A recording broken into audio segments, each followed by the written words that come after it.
तो राधे राधे दोस्तों। तो आज पहुंच चुकी हूँ मैं अपने साथियों के संग हरिद्वार।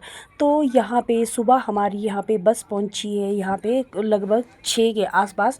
तो सबसे पहले हम यहाँ पे होटल पे आए। यहाँ पे हमने अपने बैग बुक जो भी है थोड़े बहुत फ्रेश हुए। उसके बाद यहाँ से निकल पड़े थे हम गंगा में स्नान करने के लिए। गंगा में स्नान करने के बाद हम सीधे आगे थे होटल दोबारा से।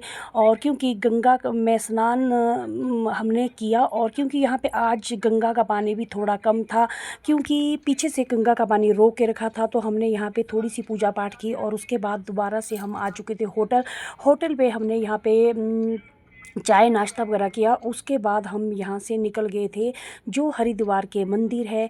और हरिद्वार के मंदिर हमें तो नहीं पता था, पर हमने ऑटो को यहाँ से हायर किया था। और ऑटो वाला हमें सारे मंदिरों के दर्शन यहाँ पे उन्होंने करवाए। और क्योंकि सारे मंदिर ये लाइन में एक साथ है, और यहाँ पे तो हम कीर्तन भजन के साथ ऑटो में निकल पड़े थे मंदिर की ओर। तो टाइम हो चुका था शायद 11-12 के आसपास। तो सारे मंदिरों के दर्शन करने के बाद हम पहुंचे हैं होटल में 3-4 बजे के आसपास। तो सबसे पहले हमने यहाँ पे दर्शन की जो हमारी भारत माता है। और ये है भारत माता का प्यारा सा मंदिर। और यहाँ पे रामदेव से लेके महात्मा गांधी से लेके और जो भी हमारे यहाँ पे उनके सभी की यहाँ पे अच्छी तरह से पूरी तरह से यहाँ पे वृतांत दिया गया है। और भारत माता की यहाँ पे बहुत प्यारी सी ये मूर्ति है। और उसके बाद मंदिर में दर्शन करने के बाद यहाँ पे पहुँच चुके थे हम। ये है कौन लाल माता। और उसके बाद यहाँ पे वैष्णो देवी की यहाँ पे एक बहुत ही प्यारी गुफा है।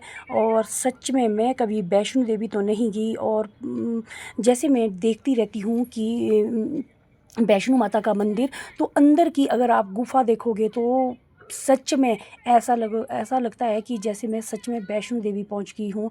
जैसे मैंने अंदर मंदिर के अंदर प्रवेश किया तो आपको ये समझ नहीं आएगा कि आप कहाँ से जा रहे हो और कहाँ से निकल रहे हो।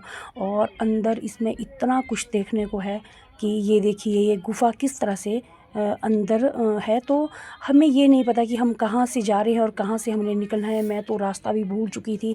तो उसके बाद यहाँ पे हमने हर प्रकार की, यहाँ पे गजानन जी है, गौरी मैया है, और यहाँ पे शिव जी भोलेनाथ जी है, सब तरह की यहाँ पे मूर्तियाँ विराजमान है। तो उसके बाद आती है यहाँ पे एक गुफा। तो आपको उस गुफा को अंदर प्रवेश करना होता है। तो सच में उसके अंदर वैष्णो माता की एक बहुत ही प्यारी सी मूर्ति है। तो वैसे तो वहाँ पे फ़ोटो खींचना मना था, फिर भी मैंने आप लोगों के लिए चुपके से वहाँ पे कुछ यहाँ पे क्लिप ले लिए थे। तो यहाँ पे हमने फ़ोटो फाटो खींचे। और यहाँ पे शिवलिंग की 12 पिंडियाँ भी विराजमान है। आजकल सावन का महीना है तो भोलेनाथ के दर्शन करना भी बहुत ज़रूरी है, क्योंकि आजकल कावड़ियों का भी काफ़ी रश है हरिद्वार में। तो इस वजह से हम आगे नीलकंठ भी नहीं जा पाए, क्योंकि काफ़ी जाम लगा हुआ है। तो इसीलिए हमने यहाँ पे हरिद्वार के जो सारे मंदिर हैं इनके हमने यहाँ पे अच्छी तरह से दर्शन किए। तो ये देखिए ये जो सर्कल है, इसके सर्कल के चारों ओर माताएं और भगवान की सारी मूर्तियाँ विराजमान है। तो उसके बाद यहाँ से निकलने के बाद हम यहाँ पे चल पड़े हैं वैष्णो माता की जो अंदर बहुत प्यारी सी मूर्ति है, और उसके आप दर्शन कर लीजिए। तो यहाँ से बारी बारी से हम यहाँ से अंदर की ओर एंट्री हमारी हुई। और यहाँ पे हमने प्रसाद वगैरह लिया। और प्रसाद लेने के बाद अंदर वैष्णो माता इतनी सुंदर वैष्णो माता और बहुत ही प्यारी विराजमान है। तो हमने यहाँ पे सभी ने दर्शन किए और मन को इतना सुकून और इतनी शांति मिली। तो उसके बाद हमने, क्योंकि अगले नेक्स्ट मॉर्निंग हमने एकादशी थी, तो हमने जाना था दोबारा से गंगा में स्नान करने के लिए, क्योंकि आज हमने यहीं पे सारे जो भी मंदिर थे हमने यहाँ पे घूमे। तो ये है गुफ़ा जो वैष्णो माता की अंदर की ओर है। वैसे तो गुफ़ा बाहर से शुरू हो जाती है, पर अंदर ये गुफ़ा और है जहाँ से हमें अंदर की ओर एंट्री करनी है। तो अंदर इसमें वैष्णो माता बहुत ही प्यारी और बहुत ही सुंदर रूप में विराजमान है। तो आप खुद ही देख लीजिए। तो उसके बाद हमने यहाँ पे दर्शन किए, और यहाँ पे फ़ोटो खींचना तो मना था। तो उसके बाद हमने यहाँ पे दर्शन करने के बाद यहाँ से हमारी एंट्री हो चुकी थी बाहर की ओर। ये है मेरी भाभी और मेरी दूसरी भाभी और साथ में कज़न। वैसे तो हम काफ़ी लोग थे, पर ग्रुपों में जैसे हम थोड़े थोड़े थे तो हम इस वजह से हम लोग साथ थे। तो ये है शेषनाग की यहाँ पे देखो बहुत ही प्यारी सुंदर सी मूर्ति। तो आप खुद ही यहाँ पे दर्शन कर लीजिए। जब भी आप कभी हरिद्वार जाओ तो गंगा में स्नान करने के लिए तो सभी लोग जाते हैं। और तो इसके अलावा यहाँ पे ये मंदिर इतने सुंदर है, इतने प्यारे हैं। वैसे तो मैं भी कई बार हरिद्वार गई हूँ, पर मैंने कभी ये मंदिर नहीं देखे।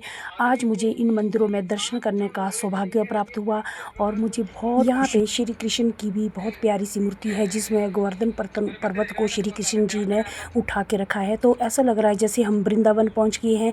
तो उसके बाद यहाँ पे हमने राम मंदिर की, यहाँ पे बहुत प्यारा सा मंदिर है। उसके बाद शीश महल, जो पूरा ही शीशे का बना हुआ है और उसमें भी इतना सुंदर, अंदर बहुत कुछ देखने के लिए है। मंदिर तो बहुत सारे हैं, पर मेरी वीडियो थोड़ी सी लंबी हो जाएगी, तो आपको मैं आगे का जो नेक्स्ट मेरा ब्लॉग है, मैं ऋषिकेश का भी आपको दिखाऊंगी। वहाँ भी बहुत सारे मंदिर है। तो आप कभी भी हरिद्वार जाओ तो ज़रूर आप इन मंदिरों के दर्शन करें। तो आप सबसे सुंदर वहाँ पे जो वैष्णो देवी की गुफा है, शीश महल है और यहाँ पे भारत माता का मंदिर है, ज़रूर आप इन मंदिरों के दर्शन कीजिएगा। तो मेरा ये ब्लॉग काफ़ी लंबा हो गया है, तो आगे का ब्लॉग मैं आपको ऋषिकेश का बताऊंगी। तो तब तक के लिए मेरे ब्लॉग में बने रहिए। तब तक के लिए जय माता।